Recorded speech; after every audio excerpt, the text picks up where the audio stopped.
दोस्तों, किसी ने बड़े ही कमाल की बात कही कि सिंह बनो और सिंहासन की चिंता मत करो, क्योंकि सिंह जिस चट्टान पर बैठता है वो चट्टान खुद सिंहासन बन जाती है। नमस्कार दोस्तों, एमपी भोपाल से मैं हूँ आरजे रानी, लेकर आई हूँ एक ऐसी ही अनोखी कहानी। तो चलिए शुरू करते हैं। दोस्तों, ये कहानी अकबर और बिरबल की है। एक बार बादशाह अकबर ने बिरबल से सवाल किया कि अविद्या क्या है। बिरबल थोड़ा सोच में पड़ गए और सोचने के बाद बोले कि बादशाह अकबर, इसका जवाब मैं आपको 4 दिन बाद दूंगा। अकबर ने पूछा कि ऐसा क्यों। बिरबल ने जवाब दिया कि मैं आपके सवाल जवाब देकर बड़ा ही परेशान हो गया, मेरा दिमाग अभी संतुलन में नहीं है। मैं इसका जवाब आपको 4 दिन बाद पक्का दे दूंगा, बस आप मुझे 4 दिन की छुट्टी दे दीजिए। अकबर ने कहा कि ठीक है, 4 दिन की छुट्टी ले लो। अकबर वहाँ से निकल जाते हैं। वहाँ से निकलने के बाद सीधा वो एक मोची की दुकान पर पहुँचते हैं और जैसे ही मोची की दुकान पर पहुँचते हैं वो मोची से कहते हैं कि भैया एक ऐसी जूती बनाओ जो बहुत ही अद्भुत हो, जिसे जो देखे वो देखता ही रह जाए। बहुत ही सुंदर जूती होनी चाहिए। इस जूती को बनाने में तुमको जितना समय चाहिए वो ले लो और हीरे जवाहरात से जड़ित सोने और चांदी के तार से मढ़ दो। तो मोची पूछता है कि कौन सा नाप, किस नाप की बनाना है वो बता दीजिए। बिरबल कहता है कि नाप आप छोड़ो, आप तो जो नाप जितनी बड़ी बनाना है, जैसी बनाना है वैसी बना दो, पर सुंदर होनी चाहिए। तो वो मोची जो है कहता है कि आप 2 दिन बाद आ जाइए, मैं आपको बना के दे दूँगा। 2 दिन बाद बिरबल जाता है और वो जूतियों को देखता है तो वाकई में वो मोची ने बहुत ही सुंदर जूतियाँ बनाई हुई होती है। तो बिरबल वो जूतियाँ लेकर आ जाते हैं। रास्ते में आते आते वो एक मस्जिद पड़ती है, तो बिरबल एक जूती को मस्जिद के अंदर फेंक देते हैं और एक जूती को अपने साथ अपने घर ले आते हैं। सुबह जब मौलाना साहब जाते हैं, मस्जिद जाते हैं, मस्जिद का दरवाज़ा खोलते हैं तो देखते हैं कि एक जूती पड़ी हुई है, बहुत ही सुंदर, हीरे जवाहरात से जड़ित है, सोने चांदी के तार लगे हुए हैं उसमें, बहुत ही सुंदर है।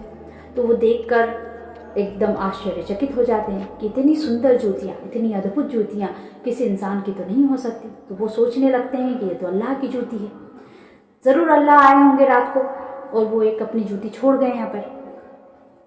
वो ऐसा समझकर उस जूती को मस्जिद में रख लेते हैं। मस्जिद में रखते हैं और जितने भी लोग मस्जिद में आते हैं उन लोगों को ये बात पता चलती है। सब आकर मस्जिद की जूतियों की पूजा करने लग जाते हैं, उनसे प्रार्थना करने लग जाते हैं, मुरादें करने लग जाते हैं। धीरे धीरे ये बात एकदम आग की तरफ फैल जाती है और दरबार में पहुंचती है। जब बादशाह अकबर तक ये बात जाती है तो बादशाह अकबर कहते हैं कि भैया इस अद्भुत जूती को दरबार में लेकर आओ, हम भी देखना चाहते हैं कि अल्लाह की जूती कैसी है।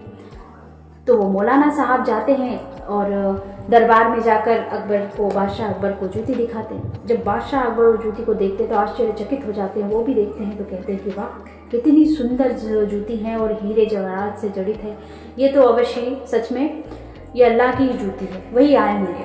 तो वो भी वो जूती को लेते हैं और अपनी आंखों से उनको स्पर्श करने लगते हैं, जैसे हम कोई भगवान की चीज़ों को करते हैं उसी तरह से वो उनको मान लेते हैं। और मौलाना साहब को कहते हैं कि इस जूती को एक ऐसे स्थान पर रखो जहाँ पर हर कोई इस जूती का स्पर्श कर सके, अपनी प्रार्थना कर सके। इसके लिए एक अलग स्थान बनाया जाए। मौलाना साहब जाते हैं और ऐसा ही करते हैं। उस जूती के लिए एक अलग स्थान बना दिया जाता है जहाँ पर लोग आते हैं, मुरादें करते हैं और जूती को स्पर्श करते हैं। सबने ये धारणा बना ली। दूसरे दिन जब बिरबल आते हैं तो बड़े ही उदास आते हैं। तो अकबर साहब पूछते हैं कि क्या हुआ बिरबल, इतने उदास क्यों लग रहे हो। बिरबल ने कहा कि क्या बताऊं बादशाह अकबर, हमारे परदादा की जूतियाँ थी, वो हमारे दिल के बहुत ही करीब थी। हम उसे बेचना भी नहीं चाहते थे क्योंकि वो बहुत ही सुंदर और हीरे जवाहरात से जड़ी हुई जूतियाँ थी। हम उसे कभी बेचते भी नहीं थे क्योंकि वो हमारे दिल के बहुत ही करीब थी, हमारे परदादा की निशानी थी। कल रात कोई चोर आया और एक जूती चुरा कर ले गया। तब बादशाह अकबर का माथा जो है वो ठनठन आया। बादशाह अकबर ने जो जूती रखवाई थी मौलाना साहब को बोल के वो जूती बुलवाई की, दोनों जूतियों का जोड़ा बन गया। तब बिरबल ने कहा कि बादशाह अकबर, यही अविद्या है, ना आपको कुछ पता था ना उनको कुछ पता था। सब लगे हुए थे भेड़ चाल में, सब भेड़ चाल में लगे थे। जो जैसा उन्होंने कह दिया वैसा आपने मान लिया और जूती की पूजा होने लगी। यही तो अविद्या है। दोस्तों, ये कहानी हमें सिखाती है कि जीवन में आप किसी भी फील्ड में हो, किसी और व्यक्ति की सोच को सही मान लेना, किसी और के विचारों को सही मान लेना और सही समझकर उन्हीं के पीछे भेड़ चाल की तरह चलना कौन सी समझदारी है। दोस्तों, जीवन में अगर आप कमाल करना चाहते हैं तो अपने ओपिनियन बनाइए, अपने विचार रखिए, क्योंकि आपके विचार ही आपका जीवन बदल सकते हैं। किसी और के विचार आपका जीवन नहीं बदल सकते। उम्मीद करती हूँ दोस्तों आपको ये कहानी अच्छी लगी होगी। अगर कहानी अच्छी लगी हो तो वीडियो को लाइक कीजिएगा, चैनल पर नए हैं तो चैनल को सब्सक्राइब करके बेल आइकन को प्रेस कर लीजिएगा। मिलती हूँ आपको अपने नेक्स्ट वीडियो में एक और नई कहानी के साथ। तब तक के लिए हंसते रहिए, हंसाते रहिए। नमस्कार।